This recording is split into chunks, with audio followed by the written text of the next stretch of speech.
We do want to shift gears now to the other side of the Atlantic, where the UK is remembering Queen Elizabeth's 70-year reign. And they officially have a new king. Charles III has inherited the throne. Joining me now is NewsNation's Katie Corrado, live for us from Windsor Castle. Katie.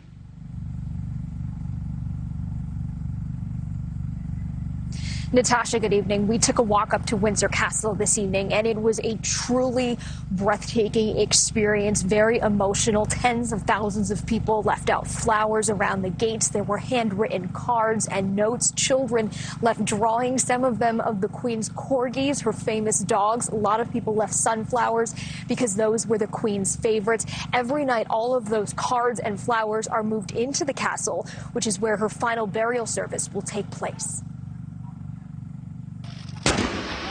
A gun salute as King Charles III was officially pronounced king at an Ascension Council at St. James Palace in London this morning. The Prince Charles Philip Arthur George is now, by the death of our late sovereign of happy memory, become our only lawful and rightful liege lord. King Charles III, accompanied by Queen Consort Camilla and Prince William, addressed the council, echoing his message that he will continue the work of Queen Elizabeth II following her unprecedented 70-year reign. I shall strive to follow the inspiring example I have been set in upholding constitutional government and to seek the peace, harmony and prosperity of the peoples of these islands. Crowds gathered at Buckingham Palace cheering for the king, but also to pay tribute to Queen Elizabeth, leaving flowers and messages. Just to pay our condolence. I mean, she's not the Queen of United Kingdom, but she's the Queen of our hearts. Just to pay our respects to the Queen and to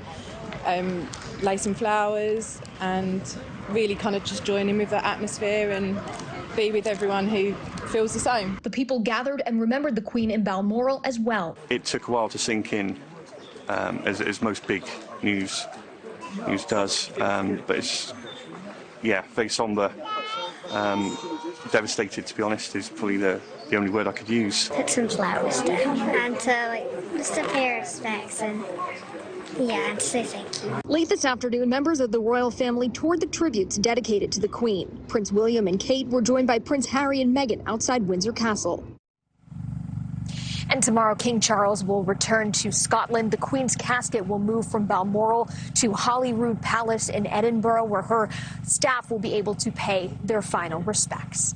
Reporting live outside of Windsor Castle in Windsor, England, I'm Katie Corrado. Natasha, back to you. Katie, thank you. And I want to bring in now expert on British and European royalty, Marlena Koenig. Thank you so much for being here.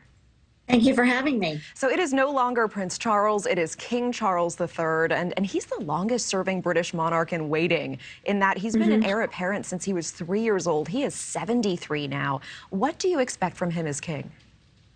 Well, I don't want to use the word caretaker, but I think he is the stepping stone between his mother's reign and the reign of the future William V. That is not to diminish what Charles will do as king, but by virtue of his age, his reign will not be certainly anywhere near the number of years as his mother. But he is the most prepared heir in history. He does know how the monarchy works. He's been acting, filling in for his mother for a number of years now. He knows about the red boxes from the government that he's now seen every night since he's been king. But there's a difference between knowing what it's like and then all of a sudden the mantle, the burden of kingship is now on him. And as he finds his way about no longer able to speak out on issues that are important to him, and become, the face of the United Kingdom for all the people. And I think he made that very clear in his speech yesterday. And speaking of his speech yesterday, in the past, he's been such a vocal advocate in environmentalism and fighting climate change. Yesterday, there was some speculation that he may be stepping away or distancing himself from some of this. And part of his address said, quote, "It will no longer be possible to give so much of my time and energies to the charities and issues for which I cared so deeply, but I know this important work will go on in the trusted hands of others." So what do you make of this? Will his advocacy factor into his reign?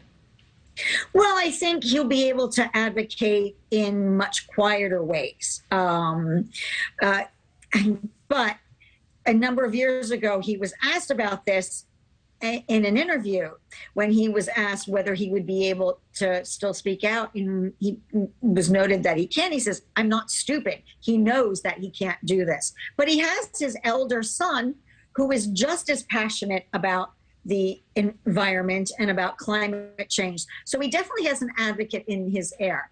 And so, and of course, you know, the Prince of Wales is coming to New York in about a couple of weeks for the Earthshot Prize, so which he is one of the founders. So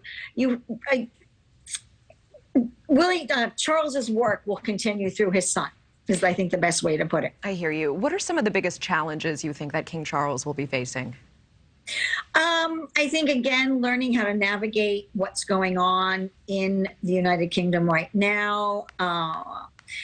But you have to remember, he is the head of he's the head of state. The prime minister is the head of government. And so there will be weekly meetings between the prime minister and, I keep wanting to call him Prince Charles, between King Charles and discussing things. So he is acutely aware of what's going on. And one of the roles of the British sovereign is that he has the right to advise, but he doesn't have the right to rule. So I think that's important to understand.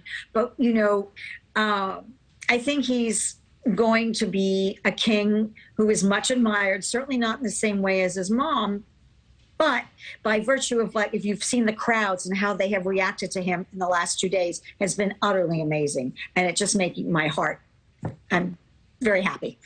Marlena Koenig, thank you so much for your insight. Thank you You're for welcome. your time.